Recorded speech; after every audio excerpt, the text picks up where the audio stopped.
Merci, Madame la journaliste. Comme d'habitude, il est de mon devoir de m'adresser aux internautes d'ici et d'ailleurs, de nous recevoir avec joie, avec amour dans vos cœurs et dans vos maisons. Qu'il nous soit permis de vous bénir encore. Merci. Nous voici toujours dans la même lignée, comme promis, avec l'aide du Seigneur, si bien qu'on a autant des occupations, nous conjuguerons tous les efforts possibles pour pouvoir vous transmettre le message. Très bien. Aujourd'hui, notre partage tournera autour du message. C'est quoi le message? Voici la question qui m'a été posée. Le message, ici je suis dans la définition, est l'ensemble. Suivez-moi très bien, j'insiste. Est l'ensemble des paroles, des prédications, d'enseignements, d'exhortations, des esprits qui font l'œuvre de Dieu. Vous avez bien compris? Le message est l'ensemble des paroles, des prédications, pas d'une prédication, pas d'une parole, d'enseignement, d'exhortation, d'esprit qui font la force de l'œuvre de Dieu. Et donc, s'il n'y a pas le message, il n'y a pas l'œuvre de Dieu. Maintenant, la différence, c'est que, en soi, ce que vous appelez message, ce n'est pas le message. Peut-être quelqu'un peut avoir une prédication, une parole d'enseignement, une parole d'exhortation. Comme vous ne comprenez rien et ne sachant rien, il suffit que quelqu'un se lève et dit mon message d'aujourd'hui faux. Le message est l'ensemble de toutes ces choses. Quand on dit que cet homme il est porteur de message, c'est qu'il porte en lui ces paroles. Il y en a autant. Les paroles de prédication, les paroles d'enseignement, les paroles d'exhortation, autant d'esprit. Voilà pourquoi le message c'est un tout dans le tout. Voyez-vous? Le message dispatche tout à un niveau, donc le pasteur doit se retrouver dans le message. Parce que le ministère c'est quoi en d'autres termes? Le ministère est l'ensemble des deux choses. La parole et l'esprit. Ah oui, hein, j'ai ouvert cette parenthèse-là pour se faire comprendre. Non, je suis pasteur. Okay. Être pasteur, ça veut dire quoi, concrètement? Il y a ceux-là qui s'appellent pasteur, ils ne savent même pas pourquoi ils s'appellent pasteur. Pourquoi ils sont pasteurs? Non, je suis prophète. Ok, concrètement, être prophète, ça veut dire quoi? Être évangéliste international. On est ministre de Dieu, que quand on porte à nous des choses, la parole et l'esprit, ces deux choses font la force du ministère. Et donc, ici, revenons à la chose. Quand on parle du message, c'est-à-dire le pasteur doit se retrouver dans le message, le prophète dans le message, l'apôtre dans le message, l'évangéliste dans le message et le docteur dans le message. Chacun doit avoir sa part dans le message. C'est un tout dans le tout. Voyez-vous? C'est pour ça que j'ai dit que le message est l'ensemble des paroles et d'esprit. Je savais ce que je disais. C'est quoi le message? Le message, c'est ça en soi. Donc, le messager que je suis, oui, j'ai tout dans le tout.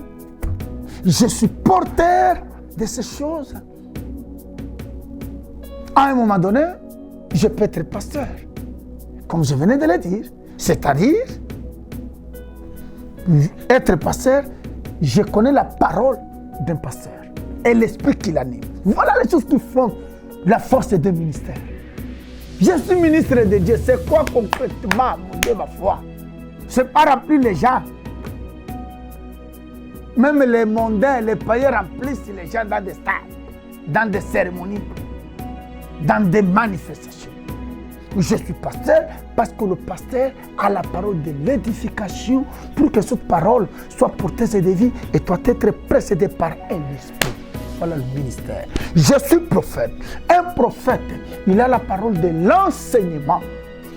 Pour que cet enseignement puisse agir, il doit être accompagné par un esprit. Je suis un docteur, si bien que les choses ont été mal placées. Qu'un docteur, c'est un enseignant, ça c'est faux.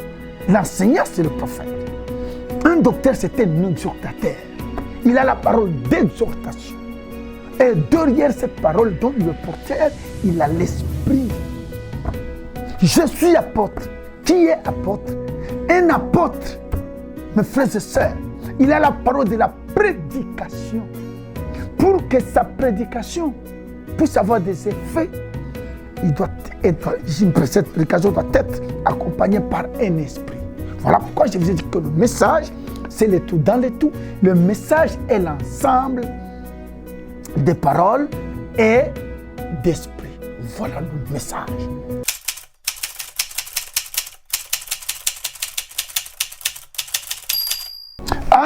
Bonne question, très bien. Là, j'étais dans le message. Maintenant, ici, il y a quelque chose qui vient de s'ajouter. C'est simple. Le message de la vérité, bonne nouvelle de paix. Là, maintenant, nous sommes précis. Quand on dit message de la vérité, ça veut dire tout simplement le message révélé. Qu'est-ce que c'est la vérité?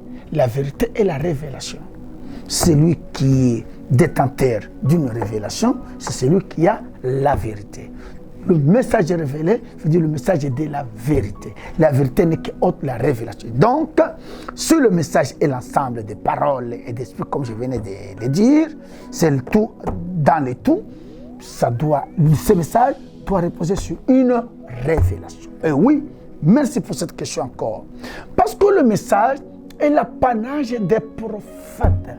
Un pasteur, un apôtre, un évangéliste, un docteur ne peut en aucun jour prétendre vous dire qu'il est porteur de message, c'est un menteur. Le message est l'apanage des prophètes. Parce que quand le message est révélé, les anges descendent. Ah oui, ce n'est pas une parole d'inspiration. On ouvre la Bible, j'ai ça à moi avec tout ce qu'on nous a chanté. Et l'inspiration, c'est le monde de Dieu, dit n'importe quoi. Dieu ne travaille pas avec l'inspiration. L'inspiration n'est pas bon, peut-être dans une certaine mesure. Ça peut se comprendre, l'inspiration. S'il faut parler du monde, même ça, c'est mal placé. L'inspiration, c'est le monde de l'esprit. Le monde de Dieu, c'est le monde de la révélation. Voyez? Là est la révélation, les anges descendent. Un prophète messager, il doit connaître son âge et son archange.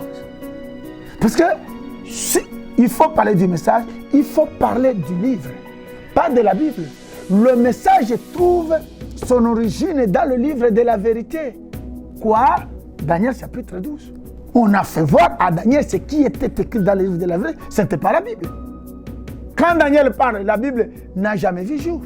La Bible existe 200 ans après Jésus. Or, Daniel existe avant Jésus. Maintenant, on a fait voir à Daniel ce qui était écrit dans le livre de la vérité. Voilà. Là est le message, c'est-à-dire on te présente le petit livre, le livre de la vérité et la Bible. Ce petit livre de la vérité te permet à bien comprendre ce qui est écrit dans la Bible. C'est cela le message. Le message, c'est en d'autres termes, donner le vrai sens et la vraie valeur aux Écritures. Ça, c'est le rôle du message. Là est le message, là où les choses sont bien dispensées, comprises. Parce que il y a un livre de vérité qui sert d'appui à la Bible pour mieux comprendre la Bible. S'il n'y a pas ce livre de la vérité, nous sommes dans le livre de Daniel, comme je viens de le dire. Vous allez me dire que là, la Bible a existé. Ça, c'est faux. Ça, c'est faux. Parce que la Bible existe après Jésus, des ans après Jésus. Maintenant, Daniel, on le fait voir. On lui fait voir le livre de la vérité. Ce livre-là, d'où venait-il? C'est quoi? Vous allez me dire que c'est la Bible. Ça, c'est faux. C'était la Bible. La même Bible parlait de la Bible. Mais là, la Bible nous parle de livre de la vérité qu'on a fait voir à Daniel. Voilà donc un messager. Où le message doit trouver son origine dans ce livre de la vérité. Je vous ai dit que le message révélé n'est qu'un autre message de la vérité. Et on a fait voir à Daniel ce qui était écrit dans le livre de la vérité. En d'autres termes, pour mieux comprendre la révélation, il faut aller puiser dans ce livre-là. Bon, ce livre-là est où? Peut-être quand tu me suis, tu risques de me dire, où se trouve ce livre? Oh, très bien, ce livre-là ne se voit pas. Il faut être un prophète pour que je te fasse voir cela. Ce qui est donné aux hommes, c'est la Bible, qui dit papier, l'encre, les livres. On a écrit autant de choses là-dedans. Mais le livre de la vérité doit descendre de la part de Dieu lui-même, qu'il donne à son prophète pour pouvoir aider ce dernier à mieux comprendre ce qui est écrit dans la Bible. Voilà pourquoi les gens vous lisent sans que toi comprendre. J'aimerais fermer cette parenthèse ou cette page. Il vous souviendra, vous connaissez l'Éthiopien, l'histoire de Philippe et l'Éthiopien. Il lisait. Vous connaissez son histoire bien. Il lisait les choses qu'il ne comprenait pas. Quand Philippe lui apparaît, il lui posait la question. Est-ce que ce que tu lis, tu le comprends? Il lui dit non. Si je n'ai personne pour me faire comprendre, comment je peux le comprendre? Vous comprenez? Il en est de même. Aujourd'hui, les gens vous lisent et vous bloquent tous les versets. Ils ne comprennent rien parce qu'il leur manque le livre de la vérité. Il leur manque la révélation. Il leur manque le message. Bien aimé, le message, c'est quelque chose d'extraordinaire. Heureusement, c'est vraiment la parole des prophètes. Ça n'a pas été donné à tout le monde.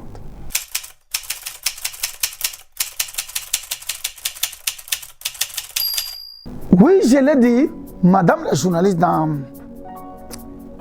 mon discours, dans ce que je venais de dire. Ce sont les choses mal comprises et mal présentées en soi.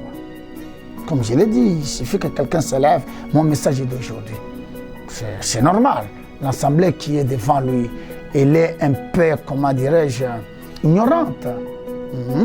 Les gens qui sont devant lui, ou la foule devant lui, ou l'assemblée devant lui, ou les gens devant lui ne comprennent rien. C'est normal, comme il est dit que dans les royaumes des aveugles, les borgnes et rois. Mais là où il y a celui qui a ses deux yeux, un borgne ne peut en aucun jour les tromper. Aujourd'hui, les hommes de Dieu, ce sont des borgnes, les enfants de Dieu, ce sont les aveugles. Il n'y a pas le message pour les comparer à un autre message. Non. Mais au moins, je reconnais qu'il y a des exhortations, des prédications, d'autres paroles d'édification. Mais parler du message, non. Il y a différence, il y en a. Premièrement, le message, c'est l'apanage des prophètes. Bon, les prophètes, je ne parle pas de ceux qui exercent les dons, comme je l'avais dit la fois dernière. Non, je parle des prophètes, les grands prophètes majeurs. Là, vous trouverez, je l'avais ouvert la fois dernière, 5 catégories de prophètes, les prophètes messagers, révélateurs, fils, messie et autres. Maintenant, avec un prophète messager, ce qu'il porte est différent de ce que les autres racontent, ce que les autres disent que sont des messages. Dans les fonds, en réalité, personne n'a le message. Non, il n'y a pas de message. Il y a autre chose, sauf le message. Non, il n'y a pas de message. Il y a des choses. Non, et les gens prêchent, et les gens se conférissent, les gens croient. Ah, là c'est toute une gamme. On en parlera. Est-ce que réellement les gens ont cru? Est-ce que réellement les gens sont sauvés? Est-ce que toujours on en parlera? Ok, admettons que ce soit ainsi. Ok, très bien. Mais quand bien même les gens remplissent les églises, les miracles se font. Ce n'est pas le message. Les miracles peuvent s'opérer par les exhortations, par même une forte prière. Ah oui, tu ne me diras pas que pour faire les miracles, il faut toujours enseigner. Même une servante, une dame, une intercesseuse, un intercesseur dans un coin qui prie, l'esprit peut l'utiliser et il est porteur d'un don. Voyez-vous? Parce que le miracle n'est qu'autre un don. Or, le message relève du ministère. C'est simple. Donc, avec un don, je peux opérer le miracle. Aujourd'hui, il n'y a pas le message. Non. Le message, c'est autre chose. Nous allons l'ouvrir avec le temps, vous comprendrez autant de choses. Et quand quelqu'un dit qu'il est porté de message, comme je le suis, je ne souffre d'aucune ignorance. Non, mais je connais tout. Oh non, il est prétentieux, il est orgueilleux. Ma foi, mon Dieu. Je n'ai pas dit que j'ai fait les doigts. Je ne vous ai pas dit que j'ai fait l'économie. Je ne vous ai pas dit que j'ai fait l'astrophysique. Je ne vous ai pas dit que j'ai fait la géologie. J'ai dit ceci. Nous parlons des choses de Dieu. C'est lui qui porte le message et connaît tout. Non, la Bible dit, nous connaissons en partie, nous professons en partie. Messieurs, frères et sœurs, suivez-moi avec raison, pas avec passion, pas avec les émotions. Il est dit ceci. Nous connaissons en partie et nous professons en partie. Virgule. Quand le parfait apparaîtra, vous comprenez? Il faut terminer la phrase. Voyez-vous? Ceux qui disent ces choses se consolent. Ce sont les gens limités. Ils souffrent beaucoup de choses. Maintenant, pour se consoler avec des illusions et l'ignorance quelque part, nous connaissons en partie. Personne ne connaît tout. Il n'y a que Dieu qui connaît tout. Mais non, ça, c'est pas vrai. Oui, une fois si vous avez raison, vous ne connaissez pas tout parce que Dieu vous a appelé d'une manière partielle, d'une manière saucissonnée. Mais la même Bible dit, c'est lui que j'ai envoyé, Dieu ne lui donne pas l'esprit avec mesure. Nous sommes dans les Écritures, voyez-vous. Et donc, c'est lui qui porte le message, connaît tout. Ah oui, connaît tout. Parce que le message est une réponse à toutes les questions possibles. Alors, comment tu peux donner des réponses à toutes les questions posées si tu n'as pas le message? Si le message n'est pas en mesure de solutionner, de donner solution à tous les problèmes des gens. Voilà. Donc, ce n'est pas ce que nous avions vu dans le passé, un homme de Dieu qui s'élève, moi je suis calé, je suis spécialiste en prospérité, mensonge. Un autre qui s'élève dans un autre coin, moi je suis spécialiste dans le combat spirituel, amalgame. Un autre qui s'élève, moi je suis spécialiste en ça, imposteur. Ça c'est faux, ça c'est faux, voyez-vous. Tandis qu'un messager, il y trouve une solution dans tout. Il a l'enseignement pour le mariage, la naissance, avoir l'argent, entrer au ciel, le péché, le pardon, le sang, l'alliance, tout. Mais nos frères, maman Sophie, pour vous faire voir que les gens n'ont pas de message, parmi les choses, vous comprendrez une certaine limite. Ah oui, il a dit, j'ai un message, très bien. Dans notre temps, il vous dit, moi, je suis spécialiste en prospérité. Quel contraste, quelle contradiction. Celui qui a un message, il doit avoir la réponse dans tout. Maintenant, lui, il est spécialiste en prospérité. Même quand ils vous font leur convention là-bas, ils savent comment s'aligner. Toi, tu es spécialiste dans les offrandes. Il y a des choses. Mon Dieu, ma foi. Toi, tu es spécialiste dans les Saint-Esprit. Même s'il y a à boire et à manger. Toi, il s'aligne en fonction de ce qu'eux appellent grâce. Chacun a reçu une grâce particulière de la part du Seigneur, en fonction des grâces qui leur avaient été données par Dieu. Ce qui n'est pas le cas avec un messager. Un messager, il n'a pas besoin que tu lui dises, toi, est-ce que tu peux nous parler que des offrandes? Et toi, tu peux nous parler que de... Non, un messager que tu lui brisques, tu lui demandes, il te parle de tout, sauf rien. Voilà pourquoi le frère qui est devant vous, je parlais de tout, de tout. Dieu m'a enseigné le message, c'est une réponse à toutes les questions. Vous savez, les gens qui vous prient, pourquoi quand je parle, je solutionne, je réponds à des questions qui dataient il y a autant d'années. Il y a X, Y qui s'élève. Oh, je me posais des questions sur ça. Qui pouvait m'éclairer? Qui pouvait m'édifier? Qui pouvait m'aider? J'aimerais terminer. Je donne que cet exemple. La Bible nous fait voir. Dieu a créé Adam. Après, il lui a formé sa femme. Les deux vont mettre au monde Caïn et Abel. Vous connaissez la suite. Caïn va tuer son frère. Il lui reste seul. La Bible nous dit, il est allé au pays des Nord où il a épousé une femme. La femme de Caïn, d'où venait-elle? accepter qu'au pays du Nord, il y avait les gens, c'est que Adam et Ève n'ont jamais été les premiers hommes. Les premiers hommes à exister sur la terre. Vous voyez déjà. Posez cette question à ton passé. La femme de Caïn, d'où venait-elle? Parce que sur la terre, il y avait Adam, Ève, Caïn et Abel. Caïn va tuer son frère. Ce qui lui reste, c'est qu'il ne pouvait pas prendre sa mère comme épouse, n'est-ce pas? Et d'ailleurs, il s'est éloigné. Il est allé plus loin, au pays des Nord. Mais la Bible nous fait voir, là, il a épousé. Alors pose la question à ton passé qui te dise, la femme de Caïn, d'où venait-elle? Mon Dieu! Et si tu commences à poser une telle question à ton passé, il va te dire, faites attention, hein? Tu vas basculer dans l'intellectualisme, hein? Tu vas s'égarer dans la magie, tu vois. Il n'y a pas la magie là-bas. Mais un prophète peut nous dire d'où venait la femme de Caïn. Donc le message trouve solution à toutes nos questions.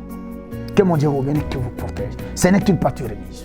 Dans les jours qui viennent, le rendez-vous est pris pour chaque mercredi. Restez scotchés, je suis là pour vous. Pourvu que Dieu me donne vie et bonne santé, je vous ai dit que j'ai autant de choses à faire, mais je conjuguerai tous les efforts pour pouvoir vous satisfaire. Parce que c'est un engagement pris que nous devons respecter. Et nous les respectons. Si Dieu le veut, je pense qu'il le voudra. Vraiment, il y a de bonnes choses. Et je vous demanderai si vous avez quelques questions, posez-les. Hein? Madame la journaliste va me faire parvenir. Je réponds. Je vous dis, je vous répondrai. Toutes vos questions trouveront leur réponse. Aucune ne restera en suspens, ne restera sans réponse. Non. Je suis un messager du temps. Ah oui, un messager du temps. Voilà un peu ça. Que mon Dieu vous protège et que vous bénisse. Merci.